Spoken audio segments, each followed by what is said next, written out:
Hey, welcome back, Wanderers, and welcome to day 3 of our adventure. Day 2 was kind of a little bit of unexpected stuff, but we definitely, well, day 1 and 2 was a little bit unexpected. So I figure we're trying to stay warm by our fire. So we set up camp last night. It was after dark. It was like right after dark. Right after dark. 7:30. Yeah. We cooked some dinner and basically just went to bed. We were done after we set up camp. So, let's see. What did we learn on day 1? Well, day 1 was driving to Kansas, and we stopped, and actually you saw the update there. But we found out a severe wind warning in Kansas is no joke. If you've ever seen the movie Twister, Forget Wizard of Oz.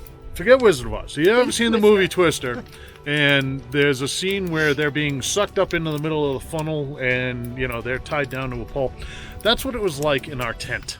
Not that we were being launched off the ground, but it was trying. It was trying. I also learned a very valuable lesson with our tent. Make sure all the guide wires are secure, because that wind kept pushing the wall into me. Just one wall. Just one wall. The others were fine. It was my wall. So that was a lesson we learned. What else did we learn? So we learned that the stakes that come with the Gazelle, the base Gazelle, are not good enough to take a hammer in solid ground. Well, we kind of knew that. We were hoping they'd be okay. So that's the difference between the standard Gazelle T4 and the Overland version. So the Overland version made some improvements. Sturdier. They're kind of like corkscrew stakes. But we figured we would buy new stakes if we needed them. And we needed them after one night, because I mangled about half of them. But it's also the fact that it was solid ground, and it was very dry, and I had a 3-pound hammer, and because I don't mess around. Let's see. Even if you plan a route in your GPS, make sure it doesn't take you off the route. Oh. So there are 2 ways to get to the RimRocker Trail, to Montrose, Colorado, from Kentucky. And one is about an hour longer than the other. And obviously we wanted the shorter version. And our Garmin GPS that we use in the car rerouted us. Even though I programmed a trip to take us the shorter route, at the last minute, when we weren't paying attention, decided that all of a sudden we were in Denver instead of Colorado Springs, and we were like, WTF just happened. So we were that's why we were a little delayed. Late setting up. And I didn't want to start the RimRocker Trail in the dark, but we did. So you missed out on the beginning of the RimRocker Trail. I don't think it was anything major, fire roads and stuff like that. We're only 14 miles in. We had a nice little campsite. We have a whole campground to ourselves. Iron Springs Campground. Like I said, it's 14. So we're in a national forest. And, it's a little chilly out, but it's not too bad. She's freezing. I'm not. I'm warming up. Well, now that we have fire. And food. So, let's see. What else did we learn? Kansas is windy because they manufacture their own wind. Yes. Lots of fan farms. Some might call them windmills or wind generators or electric generators, but no, we call them fan farms. So they were everywhere. They manufacture their own wind. We saw our first tumbleweed. Yes. I was very excited going down Highway 70, and tumbleweed flies in front of me. I didn't hit it, but I was very excited. I saw my first tumbleweed. What else did we learn? Oh, in Missouri, right? Missouri? Yep. There's a town called Santa Claus, Yes. and they have a Holiday Land theme park in Santa Claus, Missouri. When I looked it up, they had different lands that were each themed different holidays. So they had like a Halloween land and a Christmas land and a Thanksgiving land, and then they had a whole section that was all like safaris and stuff like that. It was really great. But who would have thunk? Santa Claus land, Yeah. Santa Claus town. Let's see. Oh, they close Interstate 70 Yes. for snow. Yes. Snow removal. So as we were going through Interstate 70, you know, there's these massive gates that they close the whole interstate. I've never seen before, and I was really intrigued, so I made Sam look it up while I was driving. Made me look up a lot of things. Once or twice. So, turns out that, you know, for snow removal, they will actually close the highway, make you get off and stay at one of their local hotels, and so they could clear the highway. Driveway, yeah. They do it in sections, starting at the Colorado border, which the town at the Colorado-Kansas border is called Colorado. So it's like half Kansas, half Colorado. And they start at the exit gates from there and work their way back so that they're not doing the whole thing at once. So, yeah, that was interesting. Who would have thunk Kansas gets horrible blizzards enough to close? I don't know, that wind was bad enough for me. Yeah, it was crazy. So we didn't sleep much Yeah, because that's all we heard. But the good news until was like 2:30 in the morning. the good news was it drowned out the sound of the highway that we were camping right next to. So, but it was very non-restful sleep. So we got a late, well, not a late start. We got an early morning. We had an early morning, but not a lot of sleep, and we were just. That's why we didn't shoot the video.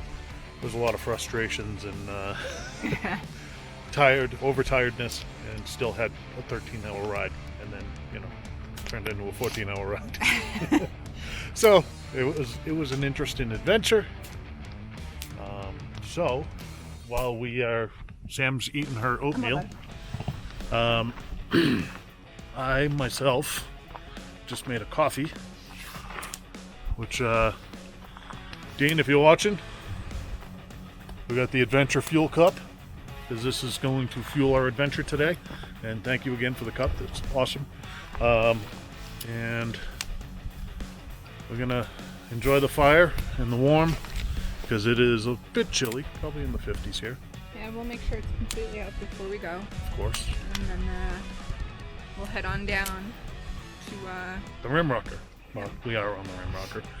So, I guess that's it for now. We'll talk to you guys later.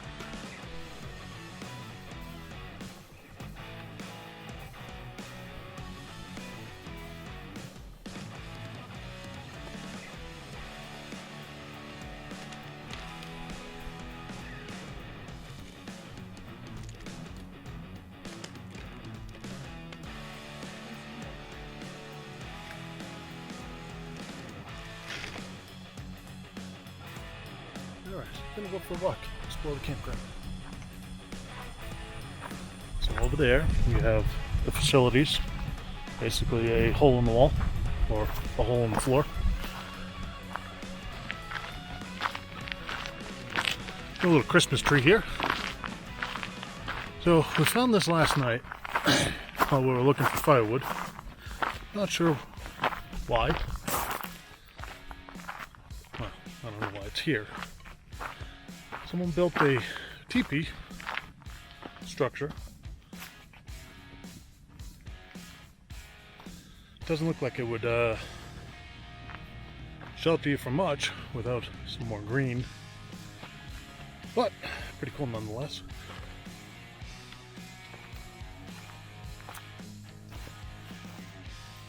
I found another one not too far down. Actually, that's while I was walking around this morning. Nice little area.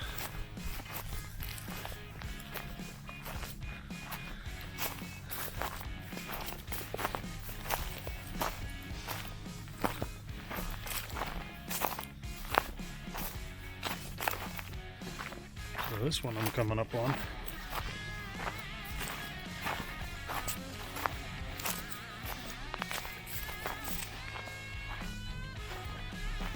There's a lot more green.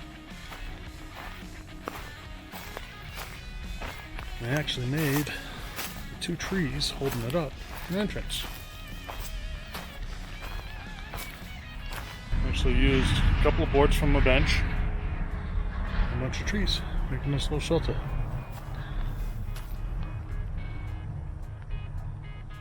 And again, we're just in the middle of nowhere in Colorado. That's very pretty.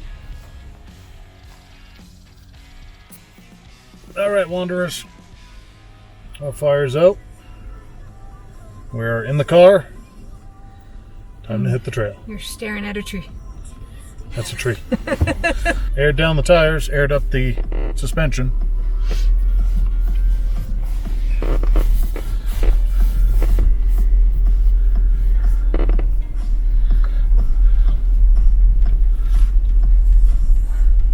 Bye-bye, birdies. We had a couple of visitors that were very interested in what we were doing. So we are using several GPSs, including a Gaia app, which works off of Satellite. And even though our phones have no signal, kind of monitors where we are, so makes it okay.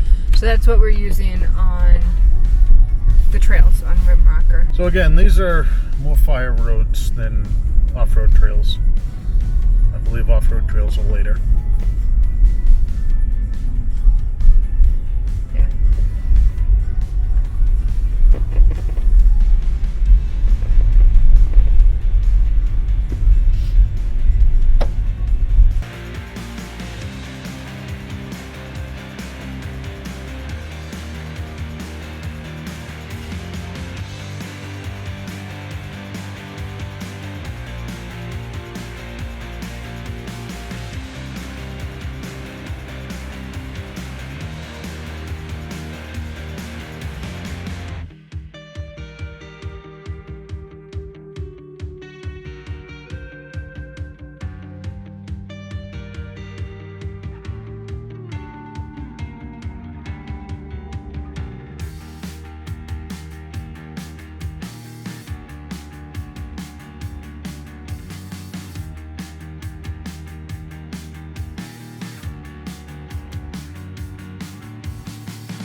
It's a river crossing. Son of a...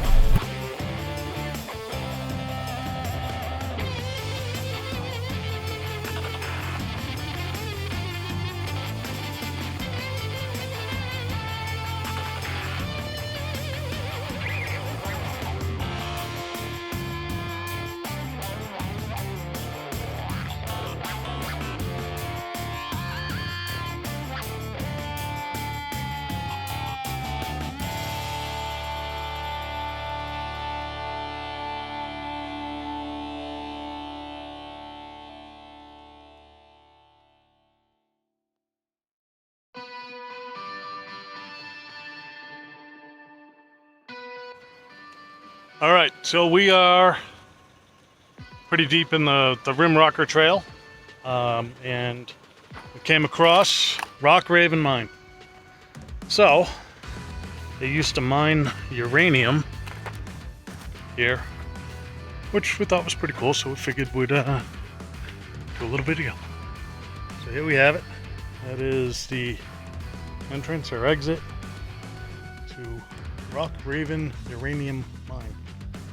There's another mineral or something that they mined here, and don't know what it is because Sam couldn't read it.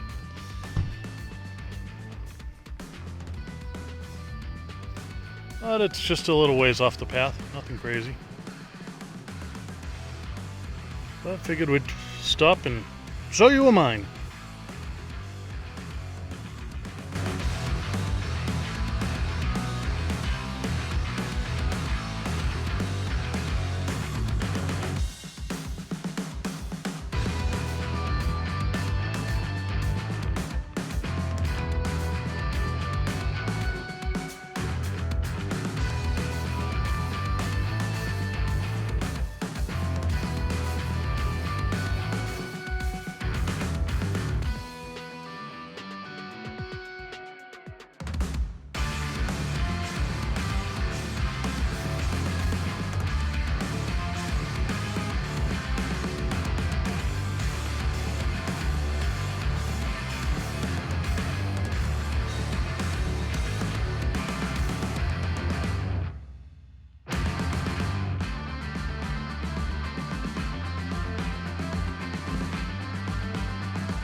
Nope.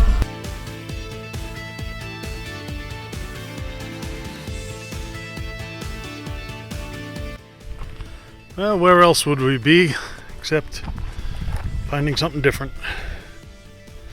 So this looks like an old miner's house.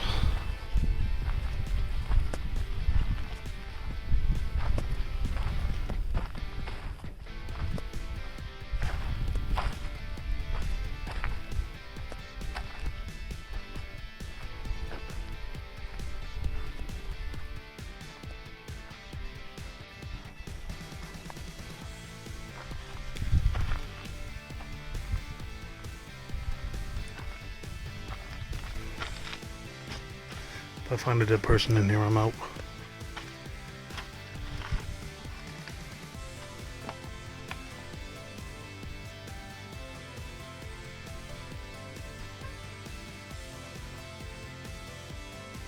It's actually pretty cool.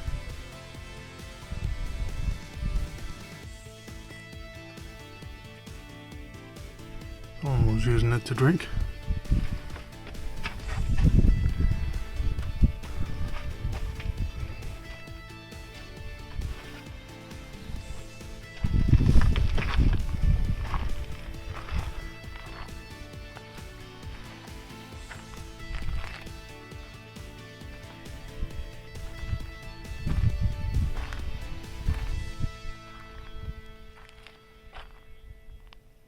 Not bad.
All right, so after a long day of trail riding And bumpy.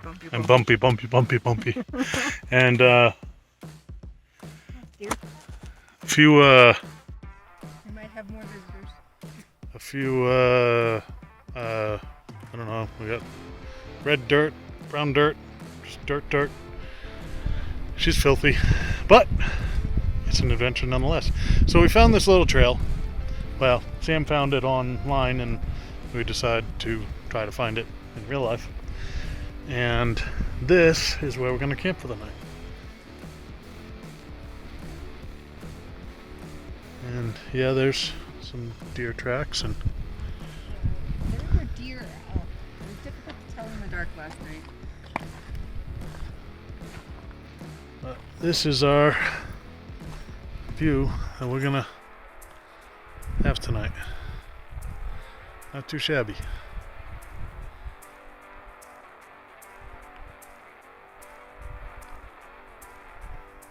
So this is the Paradox Valley. Paradox Valley. It's like when you run into yourself in the past when you're time traveling.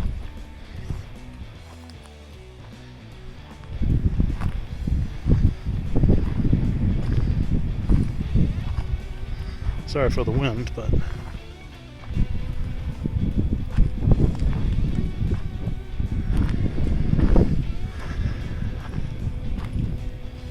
I don't know, guys. What do you think?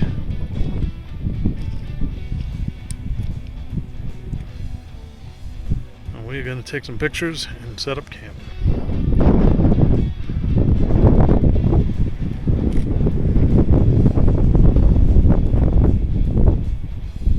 Finishing up day 3 of our epic journey. Yeah. Our wonderful wander. Our First big adventure. first big adventure. Lucy's test. However you want to say it. See how much she hates us. Yeah, well, as you can see, I hope you can, there is an absolutely stunning backdrop to our campsite tonight. We found this campsite. It is on the RimRocker trail. Sam planned and found approximately where it was. We did end up finding it. We have sunset in nearly an hour, so we're gonna watch the sunset over the mountains And eat dinner. and eat dinner. Hopefully. So we figured we'd give you a quick tour of the camp and show you what we got, because this is a beautiful campsite. All right, so obviously you see our little overlook. Now, camp is just a short little walk up this hill. Do have a fire pit, which there will be a fire. I promise you that. Obviously our camping chairs, so we can watch the sunset. What camp is not complete without a couple of steaks on the grills and veggies? Have our little table set up. Now you've seen the great pumpkin at least once or twice.